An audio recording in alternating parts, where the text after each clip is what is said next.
Les études sociologiques nous montrent que plus de 2 Français sur 3 se déclarent inquiets pour leur niveau de vie futur. En fait, ils sont de plus en plus préoccupés par leurs conditions financières au moment du départ en retraite. Au-delà de la simple question du pouvoir d'achat, ils craignent aussi de devenir une charge pour leur famille en cas de dépendance ou de perte d'autonomie. Bien entendu, le contexte de crise ne fait que renforcer ce sentiment d'inquiétude et le manque de visibilité quant à l'évaluation précise des pensions qu'ils toucheront ne fait qu'accentuer ce sentiment. Finalement, peu de personnes sont réellement capables de chiffrer précisément le montant de la pension qu'ils toucheront.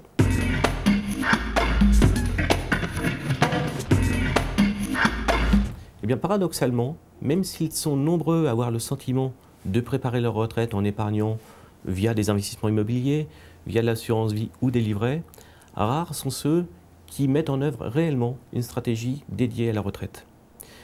Dans la grande majorité, les épargnants en fait, se constituent un capital retraite en juxtaposant des produits très différents.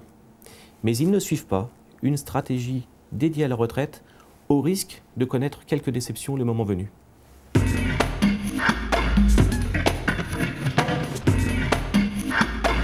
La banque elle a un vrai rôle social à jouer dans l'élaboration d'une stratégie financière en vue de la retraite. Elle peut aider le client à avoir une meilleure visibilité sur ses revenus futurs et sur les solutions qui peuvent lui convenir en vue notamment de compléter ses revenus.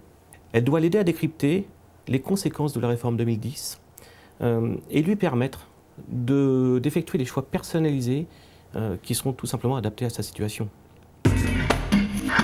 Il n'existe pas une stratégie retraite unique, mais une multitude de choix.